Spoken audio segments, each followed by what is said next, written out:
Indian polity రిలేటెడ్గా మనం ఏదైతే కాన్సెప్ట్ సిరీస్ అనేది చేస్తున్నామో అందులో ఏంటి అని అంటే ఇప్పటి వరకు మనం చార్టర్ యాక్ట్ 1833 గురించి వరకు మాట్లాడుకున్నాం. అంటే రెగ్యులేటింగ్ యాక్ట్ 1773 దగ్గర నుంచి ఈ రోజు వరకు కూడా ఏంటి అని అంటే మనం చార్టర్ యాక్ట్ 1833 వరకు మాట్లాడుకున్నాం. అలాగే ఈరోజు మనం క్లాస్లో ఏంటంటే 1853 గురించి మాట్లాడుకోవడానికన్నా ముందు మనం చార్టర్ యాక్ట్ 1833లోని ఏవైతే మనం కొన్ని ఇంపార్టెంట్ ప్రొవిజన్స్ చూసామో వాటి రిలేటెడ్గా ఒక చిన్న ఓవర్వ్యూ అనేది చూసుకున్నట్టయితే దాంట్లో 1833 యాక్ట్లోని ఇంపార్టెంట్ ప్రొవిజన్స్లోని ఫస్ట్ ఇంపార్టెంట్ ప్రొవిజన్ కింద మనం మాట్లాడుకున్నది ఏంటి అని అంటే ఏదైతే మనకి ఈస్ట్ ఇండియా కంపెనీ ఉన్నదో వాళ్ళకి మోనోపోలీ ఆఫ్ ట్రేడ్ అని ఉన్నది కదా. మనకి ప్రీవియస్గా చూసుకున్నట్టయితే 20 years అనేది ఎక్స్టెండ్ చేశారని చెప్పాం. ఈ పర్టికులర్ మోనోపోలీ ఆఫ్ ట్రేడ్ అనేది కంప్లీట్గా అబాలిష్ చేశారనమాట. అంటే ఏ యాక్ట్ ప్రకారం కంప్లీట్లీ అబాలిష్డ్ అని అంటే 1833 యాక్ట్ ప్రకారం మనకి మోనోపోలీ ఆఫ్ ట్రేడ్ అనేది కంప్లీట్గా అబాలిష్ చేశారు. ఇప్పుడు ఏమని అంటున్నారు, here East India company is not any more a commercial functioning body, it is completely or purely it is determined as an administrative body. అంటే అడ్మినిస్ట్రేషన్ చేయడానికి కంప్లీట్గా అర్హత ఉన్న బాడీ కింద ఈస్ట్ ఇండియా కంపెనీకి బ్రిటన్ పార్లమెంట్ అనేది ఈ యాక్ట్ ద్వారా ఇచ్చిందనమాట. అది మనకి ఫస్ట్ మోస్ట్ ఇంపార్టెంట్ పాయింట్. అలాగే నెక్స్ట్ ఇంకొకటి చూసుకున్నట్టయితే ఈస్ట్ ఇండియా కంపెనీకి ఫర్దర్ మోర్ 20 years అంటే మనకి 1833 నుంచి 1853 వరకు ఇండియాని రూల్ చేసే అధికారం కంపెనీకి ఎవరిచ్చారు, బ్రిటన్ పార్లమెంట్ ఏదైతే ఉన్నదో వాళ్ళు ఇచ్చారనమాట.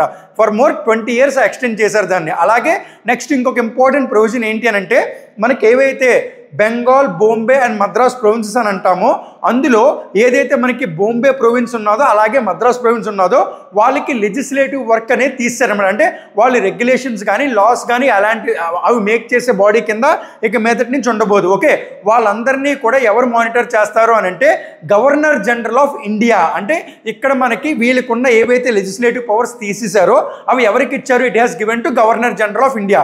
ఇప్పటి వరకు మనం ఏమని మాట్లాడుకున్నాం, గవర్నర్ జనరల్ ఆఫ్ బెంగాల్ అనే పోస్ట్ వరకు మాట్లాడుకున్నాం. ఎప్పుడైతే కంప్లీట్ సెంట్రలైజేషన్ అనేది తీసుకొని వచ్చారో, ఎప్పుడైతే మనకి ఈస్ట్ ఇండియా కంపెనీకి ప్యూర్లీ అడ్మినిస్ట్రేటివ్ బాడీ అని చెప్పారో మనకి ఒక వర్డ్ని ఇంట్రడ్యూస్ చేశారు. ఫస్ట్ మనం చూసుకున్నట్టయితే మీరు బాగా గుర్తుపెట్టుకోవాలి, కన్ఫ్యూజ్ అవ్వకుండానా. ఫస్ట్ పాయింట్ ఏంటి, మనకి గవర్నర్ ఆఫ్ బెంగాల్ అనే పోస్ట్ని రెగ్యులేటింగ్ యాక్ట్ 1773 ప్రకారం గవర్నర్ జనరల్ ఆఫ్ బెంగాల్ కింద మార్చారు.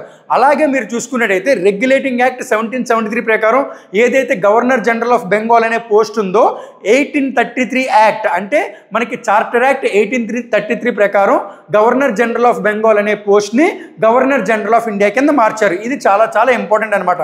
అలా మనకు వచ్చిన first governor general of India ఎవరు అని అంటే none other than William Bentinck అనే పర్సన్ని గవర్నర్ జనరల్ ఆఫ్ ఇండియా కింద అపాయింట్ చేశారు. అపాయింట్ చేయడమే కాకుండా ఆయనకి చాలా పెద్ద బాధ్యతలు ఏంటి అని అంటే he is the person who has to make the laws for each and every individual province present according to the East India Company. అంటే బ్రిటిష్ పొజిషన్స్ అని కానీ ఈ ప్రొవిన్సెస్ అని కానీ మనం ఏవైతే అంటున్నామో వాటన్నిటికీ కూడా ఆ పర్టికులర్ పర్సనే సెంట్రలైజ్డ్ అథారిటీ కింద చేశారనమాట. అంటే సెంట్రలైజేషన్ అనేది తీసుకొని వచ్చారు. దాంతోపాటు మనకి ఏదైతే ఎగ్జిక్యూటివ్ కౌన్సిల్ ఉన్నదో ఇప్పటి వరకు మనకి టోటల్గా ఎగ్జిక్యూటివ్ కౌన్సిల్లో 3 members ఉంటారు.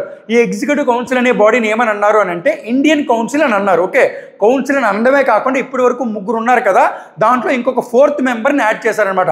ఆ 4th memberని ఏమని పిలుస్తారు అని అంటే లా మెంబర్ కింద చూస్తారంటే ఎప్పుడైనా సరే లెజిస్లేటివ్ ఫంక్షన్స్ కనుక చెయ్యాలి అని అంటే వీళ్ళ నలుగురు కలిపి కూర్చొని at the same time with the help of governor general of India కలిపి కూర్చొని వాళ్ళు లెజిస్లేటివ్ ఫంక్షనింగ్ అనేది చేస్తూ ఉంటారు. అలాగే ఎగ్జిక్యూటివ్ ఫంక్షనింగ్ ఏది జరిగినా సరే గవర్నర్ జనరల్ ఆఫ్ ఇండియాతో పాటు రిమైనింగ్ 3 members ఎవరైతే ఉన్నారో వాళ్ళు పాల్గొంటారనమాట. అలాగా మనకి లా మెంబర్ కింద ఎవరు వచ్చారు, లార్డ్ మెకలే అనే పర్సన్ వచ్చారనమాట. అలాగే మనం చూసుకున్నట్టయితే ఇంకొక వెరీ వెరీ ఇంపార్టెంట్ పాయింట్ కూడా ఈ పర్టికులర్ యాక్ట్ ప్రకారం ఇంట్రడ్యూస్ చేశారు. ఏంటది, మనకి లా కమిషన్ అనే దాన్ని ఇంట్రడ్యూస్ చేశారు. అలా మనకి లా కమిషన్ వచ్చిన తర్వాత first chairman of that law commission కింద ఎవరున్నారు అని అంటే ఇందాక మనం లా మెంబర్ అని చెప్పుకున్నాం కదా, సేమ్ అదే పర్సన్ని లార్డ్ మెకలే ఎవరైతే చెప్తున్నామో అదే పర్సన్ని మనకి ఇక్కడ కూడా చూసుకున్నట్టయితే ఫస్ట్ లా కమిషన్ చైర్మన్ కింద ఉన్నారు. అంటే మీరు లార్డ్ మెకలే అనే పర్సన్ మనకి ఈ రోజు క్లాస్లో కూడా వస్తారు. అతను అంత ఇంపార్టెంట్ అనమాట. ఆయన గురించి కూడా కొంచెం మనం బ్రీఫ్గా తెలుసుకుంటే మంచిది. ఆయన లా మెంబర్ కింద ఉన్నారు, అలాగే లా కమిషన్ చైర్మన్ కింద ఉంటారు. నెక్స్ట్ అలాగే ఈరోజు మనం క్లాస్లో ఇంకొక పాయింట్ అనేది చెప్పబోతున్నాం అతని గురించి. ఇలాగే ఈ 3 points రిలేటెడ్గా ఏదొచ్చినా సరే మనకి అదే ఆన్సర్ కింద పెట్టుకోవచ్చు అనమాట. ఓకే, అలాగే ఈ పర్టికులర్ పాయింట్స్ ఏవైతే ఉన్నాయో ఇవన్నీ కూడా మనకి చార్టర్ యాక్ట్ 1833 ప్రకారం మనం చూసుకున్నాం. ఈ రోజు ఏంటి అని అంటే most important act, that is charter act 1853 and it is the last act until company rule. అంటే కంపెనీ రూల్ మనకి ఏదైతే ఉన్నదో అది ఎండ్ అవ్వడానికి ఇదే మనకి లాస్ట్ యాక్ట్ అనమాట. దీని తర్వాత మనం చెప్పబోయేది ఏంటి, క్రౌన్ రూల్ అనేది స్టార్ట్ అవుతుంది అనమాట. అంటే ఈస్ట్ ఇండియా కంపెనీ ఏదైతే ఉన్నదో అది కంప్లీట్గా డెమాలిష్ అయిపోయి, అంటే వాళ్ళ చేతిలో నుంచి పవర్ అనేది బ్రిటన్ గవర్నమెంట్ కంప్లీట్గా తీసుకొని డైరెక్ట్గా క్రౌన్ అంటే క్వీన్ ఎవరైతే ఉన్నారో ఆవిడ డైరెక్ట్ రూలింగ్ అనేది చేస్తూ ఉంటారనమాట. ఓకే, ఈ పర్టికులర్ పాయింట్ అనేది చాలా ఇంపార్టెంట్. అలాగే ఈరోజు మనం క్లాస్లో చూసుకున్నట్టయితే చార్టర్ యాక్ట్ 1853 గురించి మాట్లాడుకుందాం. ఇప్పుడు మనకి ఈ 1853 యాక్ట్ అనేది దేనికి తీసుకొని వచ్చారనేది ఫస్ట్ మనం చూసుకుంటే, మనం గమనించాం కదా ఆల్రెడీ, ఏవైతే మనకి మోనోపోలీ ఉన్నదో, ఏదైతే కంపెనీకి ఒక టైం పీరియడ్ అనేది పెట్టి ఎక్స్టెండ్ చేస్తూ వచ్చారో అవి ఎన్ని ఇయర్స్ వరకు ఎక్స్టెండ్ చేశారు సిస్టమేటిక్గా చూసుకున్నట్టయితే మనకి ఫస్ట్ మనకి చూసుకుంటే 1773, next one is 1793, next one is 1813, next one is 1833. In the same way ఇప్పుడు మనం మాట్లాడుకుంటున్న యాక్ట్ ఏదైతే ఉందో 1853, అంటే ఈ పర్టికులర్ ఇయర్స్ అన్నిటికీ కూడా సిస్టమేటిక్గా మనకు వచ్చిన డిఫరెన్స్ ఎంత అని అంటే దట్ ఈస్ 20 ఇయర్స్. అంటే ఎవ్రీ 20 ఇయర్స్కి కూడా ఇందులోని మార్పులు అనేవి చేసుకుంటూ వచ్చారనమాట. అంటే మోనోపోలీ ఆఫ్ ట్రేడ్ మారడం కానీ, కంప్లీట్గా అడ్మినిస్ట్రేటివ్ బాడీ కింద మారడం కానీ, ఇలాగ ఈ 20 ఇయర్స్ యాక్ట్ చొప్పున కంపెనీకి అధికారాన్ని కొనసాగిస్తూ బ్రిటన్ పార్లమెంట్ ఏదైతే ఉన్నదో వాళ్ళ నిర్ణయం తీసుకొని కంపెనీని ఇండియాలో రూల్ చేసే విధంగా తీసుకొని వచ్చారు. ఈ పర్టికులర్ యాక్ట్ వచ్చేటప్పటికి మనం ఇప్పుడు చెప్పబోయే ఫస్ట్ ప్రొవిజన్ ఏదైతే ఉన్నదో అది చాలా చాలా ఇంపార్టెంట్ అనమాట. ఇది దేనికోసం అని అంటే ఇక్కడ ఒక మేజర్ కాన్స్టిట్యూషనల్ చేంజ్ అనేది జరగబోతుంది. ఇక్కడ వరకు ఏదైతే మనకి ఈస్ట్ ఇండియా కంపెనీ ఉన్నదో వాళ్ళకి 20 ఇయర్స్ అనే టైం స్పెన్ అనేది ఎప్పుడు కూడా ఇస్తూ వచ్చారు కదా. ఇక్కడ చూడండి ఫస్ట్ ప్రొవిజన్ ఏమని రాసాం మనం, సిగ్నిఫికెంట్ కాన్స్టిట్యూషనల్ ల్యాండ్ మార్క్. అంటే దాని అర్థం ఏంటంటే ఇప్పుడు వరకు మనకి సిస్టమేటిక్గా 20 ఇయర్స్ అనేది డిఫరెన్స్ ఉన్నది. ఇక మీదటి నుంచి ఏంటి అని అంటే ఫైనల్ సరెండర్, అంటే authority of east India company ఏదైతే ఉన్నదో వాళ్ళు ఫైనల్గా సరెండర్ అయిపోయినట్టు అనమాట. అంటే ఈ పర్టికులర్ పాయింట్ దాని యొక్క మెయిన్ ఉద్దేశం ఏంటి అని అంటే ఇప్పుడు ఎవరైతే మనకి బ్రిటన్ పార్లమెంట్లో ఉంటారో వాళ్ళు కానీ లేదా క్రౌన్లో ఉంటారో వాళ్ళు కానీ వీళ్ళు ఏదైనా ఒక పర్టికులర్ టైం ఫ్రేమ్ అనేది చెప్పకుండా ఈస్ట్ ఇండియా కంపెనీ రూల్ చేయడానికి ఒప్పుకున్నారనమాట. టైం ఫ్రేమ్ అనేది ఇక్కడ మెన్షన్ చేయలేదు. Okay, here time frame was not mentioned. అంటే ఇప్పటి వరకు చూసుకుంటే మనకి ఈ పర్టికులర్ టైం పీరియడ్ వరకు ఈస్ట్ ఇండియా కంపెనీ రూల్ చేయొచ్చు, అంటే 20 ఇయర్స్ అని ఎక్స్టెండ్ చేసుకుంటూ వచ్చారు. ఇక్కడ 1853 యాక్ట్ ప్రకారం దే కెన్ రూల్. బట్ ఇక్కడ మనకి మెయిన్ ఇంపార్టెంట్ పాయింట్ ఏంటి, టైం ఫ్రేమ్ అనేది వాళ్ళు చెప్పలేదు. అంటే బ్రిటన్ పార్లమెంట్కి కానీ క్రౌన్కి కానీ ఎప్పుడైనా సరే ఈస్ట్ ఇండియా కంపెనీ యొక్క రూలింగ్ కనుక నచ్చకపోతే at that point they can stop the ruling of the east India company in the India. Okay, ఈ పర్టికులర్ పాయింట్ చాలా చాలా ఇంపార్టెంట్. అదే మనకి సిగ్నిఫికెంట్ కాన్స్టిట్యూషన్ ల్యాండ్ మార్క్లో చూసుకోవచ్చు. ఇక్కడ వరకు మనకి టైం ఫ్రేమ్ అనేది మెన్షన్ చేసుకుంటూ వచ్చారు, దట్ ఈస్ 20 ఇయర్స్. ఏదైతే మనకి 1853 యాక్ట్ ఉన్నదో దాని ప్రకారం చూసుకోండి, ఇక్కడ మనకి టైం ఫ్రేమ్ అనేది ఎక్కడా మెన్షన్ చేయలేదు. బ్రిటన్ పార్లమెంట్కి కానీ క్రౌన్కి కానీ ఎప్పుడైనా సరే ఈస్ట్ ఇండియా కంపెనీ రూలింగ్ అనే దాన్ని ఆపాలి అని అనుకుంటే they can stop in the middle. Okay, అందుకే మనకి యాక్ట్ మారేటప్పుడు 1853 నుంచి నెక్స్ట్ మనం మాట్లాడుకునే యాక్ట్ ఎప్పుడు వస్తుంది అని అంటే 1858 వస్తుంది. ఓకే, ఆ రెండింటికి డిఫరెన్స్ మనం చూసుకుంటే 20 ఇయర్స్ ఉండదు. అంటే 1853 నుంచి ఇంకొక 4 సంవత్సరాలు మాత్రమే వాళ్ళు పరిపాలిస్తారనమాట. అంటే 1857 వరకే ఉంటారు. అప్పుడే మనకి సిపాయి మ్యూటిన్ అని వస్తుంది కదా, ఫస్ట్ వార్ ఆఫ్ ఇండిపెండెన్స్ అని చెప్తారు మనకి. సిపాయి మ్యూటిన్ అనేది మనకి 1857లో ఎప్పుడైతే వచ్చిందో that is the end of the company rule. And మనకి 1858 నుంచి క్రౌన్ రూల్ అనేది స్టార్ట్ అవుతుంది అనమాట. అది చాలా చాలా important. That is the significant constitutional land mark అనేది మనం చూసుకోవచ్చు. అలాగే నెక్స్ట్ ఈ పర్టికులర్ యాక్ట్ ప్రకారం చూసుకున్నట్టయితే second most important provision, very very important ఏంటంటే this act for the first time separated the functions అని అంటున్నాం. ఎవరు అంటే ఏ పర్టికులర్ ఫంక్షన్ని సెపరేట్ చేశారు అని అంటే ఇప్పుడు మనం చూసుకుంటే మనకి ఇండియా సెంట్రల్ లెజిస్లేటివ్ కౌన్సిల్ అని ఉన్నది ఇండియాలోనే. ఓకే, అంటే సెంట్రలైజ్డ్ గవర్నమెంట్ ఉన్నది కదా, ఈ సెంట్రలైజ్డ్ గవర్నమెంట్లోని ఎవరు మనకి హెడ్ కింద ఉన్నారు ప్రెసెంట్ ఇండియాలోని, ఇక్కడ మనకు ఒక పోస్ట్ ఉన్నది, ఏంటది, governor general of India. Okay, ఈ గవర్నర్ జనరల్ ఆఫ్ ఇండియాతో పాటు ఇండియన్ కౌన్సిల్ మెంబర్స్ అని కూడా ఉన్నారని చెప్పాం కదా, ఇండియన్ కౌన్సిల్ మెంబర్స్. ఓకే, వీళ్ళు మనకి టోటల్గా ఎంతమంది ఉన్నారు, ఈ ఇండియన్ కౌన్సిల్ మెంబర్స్లో 4 మెంబర్స్ ఉన్నారు. అలాగే వీళ్ళతో పాటు కమాండర్ ఇన్ చీఫ్ అనే పర్సన్. అంటే ఇక్కడ మనం చూసుకుంటే మనం ఆల్రెడీ చెప్పాం కదా, కమాండర్ ఇన్ చీఫ్ ఎవరైతే ఉన్నారో వాళ్ళని కంపల్సరీగా అవుటర్ పర్సన్నే అపాయింట్ చేయాలి అనే పాయింట్ చెప్పుకున్నాం. ఇక్కడ టోటల్గా ఎంతమంది ఉన్నారు మనకి, ఇక్కడ టోటల్గా 4 మెంబర్స్ ఉన్నారు, ఇక్కడ ఒక పర్సన్, ఇక్కడ ఒక పర్సన్, అంటే టోటల్గా మనకి 6 మెంబర్స్ ఉన్నారనమాట. ఇదంతా కూడా గవర్నింగ్ బాడీ. ఓకే, వీళ్ళందరూ కూడా ఏంటి అంటే ఎగ్జిక్యూటివ్ ఫంక్షన్స్ ఏవైతే ఉన్నాయో అవన్నీ జరిగేటప్పుడు వీళ్ళు అడ్మినిస్ట్రేట్ చేస్తూ ఉంటారు అనమాట. అంటే ఇక్కడ సెపరేట్ చేశారు అని చెప్తున్నాం కదా, అంటే ఫస్ట్ టైం మనం ఇక్కడ గమనించవచ్చు అనమాట, పార్లమెంటరీ సిస్టమ్ అనే దాన్ని ఇక్కడ తీసుకొని వచ్చారు. ఓకే, అంటే ఇక్కడ మనకి దేన్ని సపరేట్ చేశారని అంటే ఎగ్జిక్యూటివ్ ఫంక్షన్స్ని అలాగే లెజిస్లేటివ్ ఫంక్షన్స్ ఏవైతే ఉంటాయో వాటిని ఈ రెండింటినీ కూడా డిఫరెన్షియేట్ చేశారు ఫర్ ద ఫస్ట్ టైం. అంటే ఎగ్జిక్యూటివ్ ఫంక్షన్ చేసేటప్పుడు ఏ బాడీ పర్టికులర్ బాడీని డిసైడ్ చేస్తుంది, అలాగే లెజిస్లేటివ్ ఫంక్షన్ చేసేటప్పుడు ఏ పర్టికులర్ బాడీ డిసైడ్ చేస్తుంది. అదే మనం చూసుకోవచ్చు మన ఇండియాలో కూడా ఇప్పుడు మనకి ఏదైతే పార్లమెంటరీ సిస్టమ్ ఉన్నదో ఎగ్జిక్యూటివ్ ఫంక్షన్స్ వేరేగా ఉంటాయి, అలాగే లెజిస్లేటివ్ ఫంక్షన్స్ వేరేగా ఉంటాయి.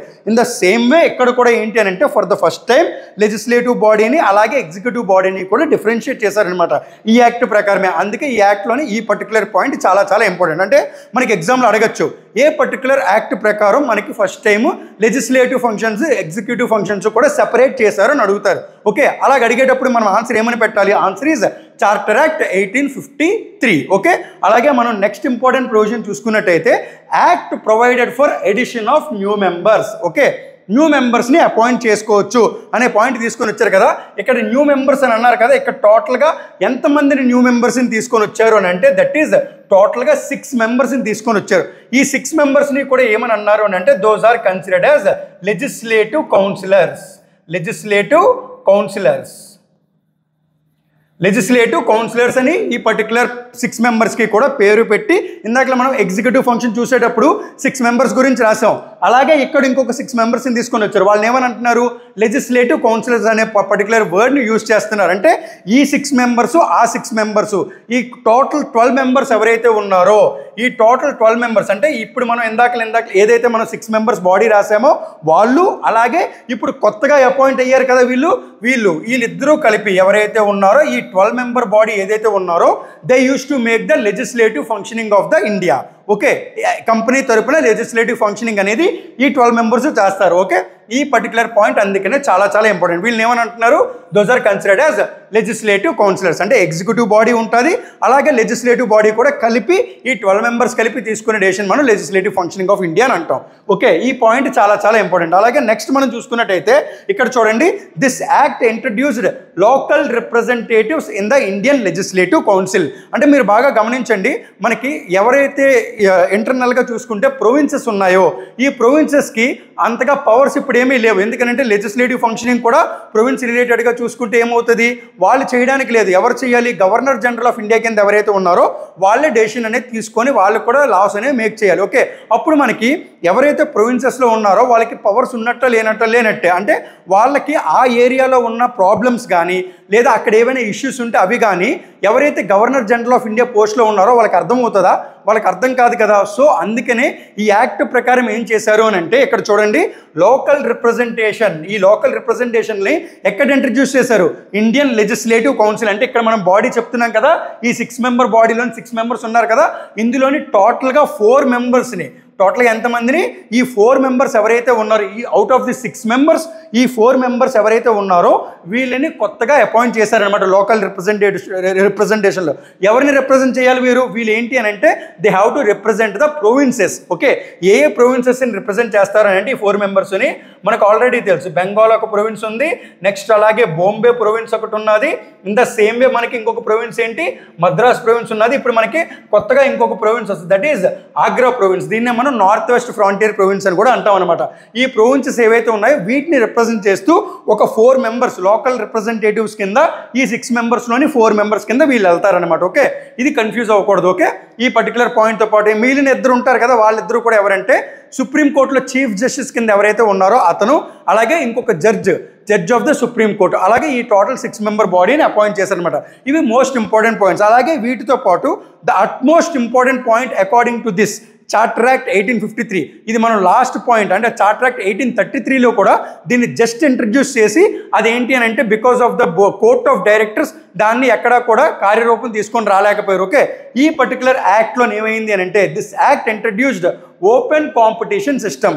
ఈ ఓపెన్ కాంపిటీషన్ సిస్టమ్ అనేది మనకి స్టార్టింగ్ ఎప్పుడు మనం చూసాం? We have seen this particular act. అంటే ఈ పర్టికులర్ ఇష్యూ గురించి అంటే ఓపెన్ కాంపిటీషన్ సిస్టమ్ అనేది ఇంట్రడ్యూస్ చేయాలి అని మనకి చార్టర్ యాక్ట్ 1833లో ఇంట్రడ్యూస్ చేశారు. బట్ ఏంటి, అది మనకి ఫోర్స్లోకి రాలేదన్నమాట. But according to this particular 1853 act, అంటే ఈ చార్టర్ యాక్ట్ 1853 ఏదైతే ఉన్నదో దీన్ని బేస్ చేసుకొని ఓపెన్ కాంపిటీషన్ సిస్టమ్ అనేది కండక్ట్ చేయాలి అనే పాయింట్ తీసుకొని వచ్చారు. ఓకే, ఈ ఓపెన్ కాంపిటీషన్ సిస్టమ్ కండక్ట్ చేయాలనే పాయింట్ తీసుకొని రావడమే కాకుండా ఇక్కడ ఒక కమిటీ కూడా వేస్తారనమాట. ఆ కమిటీ పేరు ఏంటి అని అంటే మెకలే కమిటీ. ఇందాక మనం చెప్పాం కదా, లార్డ్ మెకలే అనే పర్సన్ మళ్ళీ ఇంకొక దగ్గర వస్తారు, ఆయన గురించి చాలా చాలా ఇంపార్టెంట్ అని.